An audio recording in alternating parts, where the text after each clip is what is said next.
Tofo, nama saya Hewit dan saya hari ini akan bahas tentang 7 kabinet pada masa demokrasi liberal. Demokrasi liberal adalah sistem politik yang menganut kebebasan individu, yang dapat diartikan juga sebagai hak-hak individu dari kekuasaan pemerintah. Ciri-ciri demokrasi liberal adalah pemilihan umum yang bebas, teratur, dan adil. Adanya pemisahan kekuasaan, lebih mengutamakan kepentingan pribadi daripada negara. Ada dua kelompok masyarakat. Kebebasan minoritas dibatasi dan kekuatan kaum mayoritas yang lebih banyak. Kabinet pertama adalah Kabinet Natsir yang terdiri pada tanggal 6 September 1950. Program kerjanya adalah mempersiapkan pemilu untuk memilih Dewan Konstituante, menyempurnakan susunan pemerintahan, dan membentuk kelengkapan negara. Menggiatkan usaha mencapai keamanan, meningkatkan kesejahteraan rakyat dengan mengembangkan dan menguatkan ekonomi rakyat, menyempurnakan organisasi angkatan perang, memperjuangkan penyelesaian soal Irian Barat. Dan hasilnya adalah di bidang ekonomi, ada Sumitra Plan yang mengubah ekonomi kolonial ke ekonomi nasional. Indonesia masuk PBB dan berlangsungnya perundingan antara Indonesia dan Belanda untuk pertama kalinya mengenai masalah Irian Barat. Masalahnya adalah upaya memperjuangkan masalah Irian Barat dengan Belanda mengalami kegagalan dan timbul masalah keamanan di dalam negeri, yaitu terjadi pemberontakan hampir di seluruh wilayah Indonesia. Dan berakhirnya kekuasaan kabinetnya adalah pada tanggal 21 Maret 1951 dan jangka waktunya adalah 6,5 bulan. Jatuhnya kabinet ini karena ada tidak kepercayaan dari PNI yang menyangkut pencabutan peraturan pemerintahan mengenai DPRD dan DPRDS. Kabinet kedua adalah Kabinet Sukiman yang terdiri pada tanggal 26 April 1951. Program kerjanya adalah menjalankan tindakan-tindakan yang tegas sebagai negara hukum, membuat rencana kemakmuran nasional dalam jangka pendek, mempercepat usaha penempatan mantan pejuang dalam lapangan pembangunan, mempercepat persiapan pemilu untuk membentuk Dewan Konstituante, menyiapkan undang-undang tentang pengakuan serikat buruh, perjanjian, dan kerjasama, menjalankan politik luar negeri yang bebas dan aktif, serta menuju perdamaian dunia, memasukkan wilayah Irian Barat ke dalam wilayah Republik Indonesia dalam waktu sesingkat-singkatnya. Keberhasilannya adalah Kabinet Sukiman hanya melanjutkan program Kabinet Natsir, namun dengan perubahan skala prioritas dalam pelaksanaan programnya. Seperti awalnya program menggiatkan usaha keamanan dan ketentraman, selanjutnya diprioritaskan untuk menjamin keamanan dan ketentraman. Tapi kegagalannya adalah adanya pemberian bantuan ekonomi dari Amerika yang menyebabkan pelanggaran politik luar negara Indonesia yang bebas aktif karena lebih condong ke blok barat. Adanya krisis moral yang ditandai oleh munculnya korupsi. Masalah Irian Barat belum teratasi. Hubungan Sukiman dengan militer kurang baik. Kabinet ketiga adalah Kabinet Wilopo yang terdiri dari 3 April 1952 sampai 3 Juni 1953.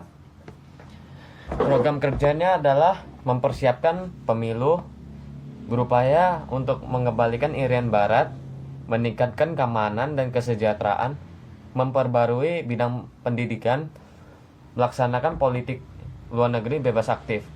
Keberhasilannya adalah melakukan pemilu, memperketat impor, memperkenalkan konsep balance budget, rasionalisme angkatan bersenjata melalui modernisasi dan pengurangan personil, dan menekankan pengeluaran pemerintah.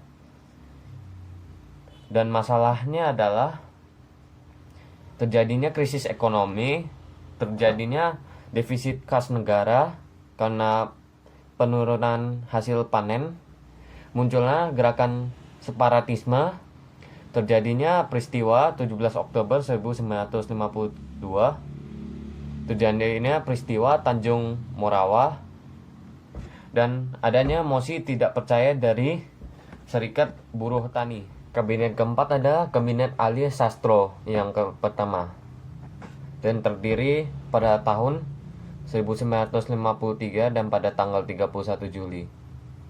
Program kerja Kabinet Ali adalah menumpas pemberontakan DI di berbagai daerah, meningkatkan keamanan dan kemakmuran, serta melaksanakan pemilihan umum, memperjuangkan kembalinya Irian Barat kepada RI, menyelenggarakan konferensi Asia Afrika, pelaksanaan politik bebas aktif dan peninjauan kembali persetujuan KMB, penyelesaian pertikaian politik.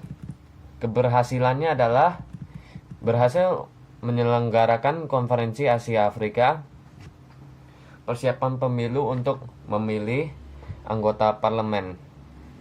Tapi kegagalannya adalah menghadapi masalah keamanan di daerah.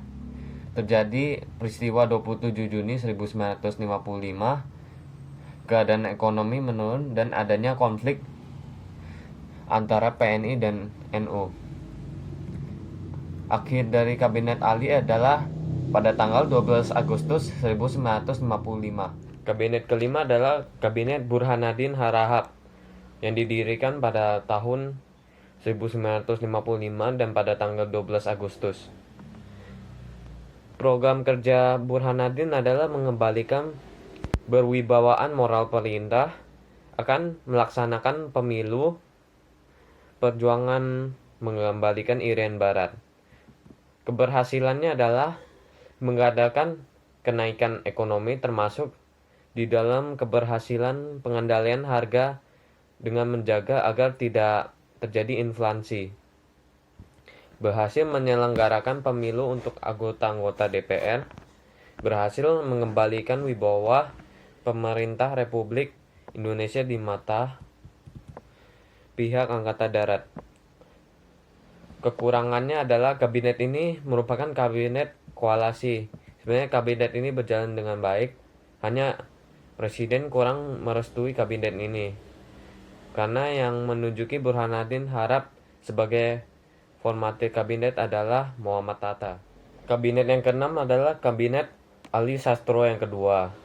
Didirikan pada tahun 1956 pada tanggal 20 Maret dan berakhir di 4 Maret 1957. Dan programnya adalah menyelesaikan pembatasan hasil KMB, menyelesaikan masalah Irian Barat, pembentukan Provinsi Irian Barat, menjalankan politik luar negeri bebas aktif, pembentukan daerah-daerah otonomi, mengusahakan perbaikin nasib kaum buruh, menyehatkan keseimbangan keuangan negara, mewujudkan perubahan ekonomi kolonial menjadi ekonomi nasional, mendapat dukungan penuh dari Presiden dan dianggap sebagai titik tolak dari periode planning and investment. Hasilnya adalah Kabinet Ali Sastro yang kedua berhasil menghapus Uni Indonesia Belanda, berhasil menyelenggarakan Konferensi Asia Afrika, dan berhasil membentuk panitia pemilu. Tapi masalahnya adalah munculnya perasaan anti-Cina dan timbulnya perasaan tidak senang kepada daerah pusat.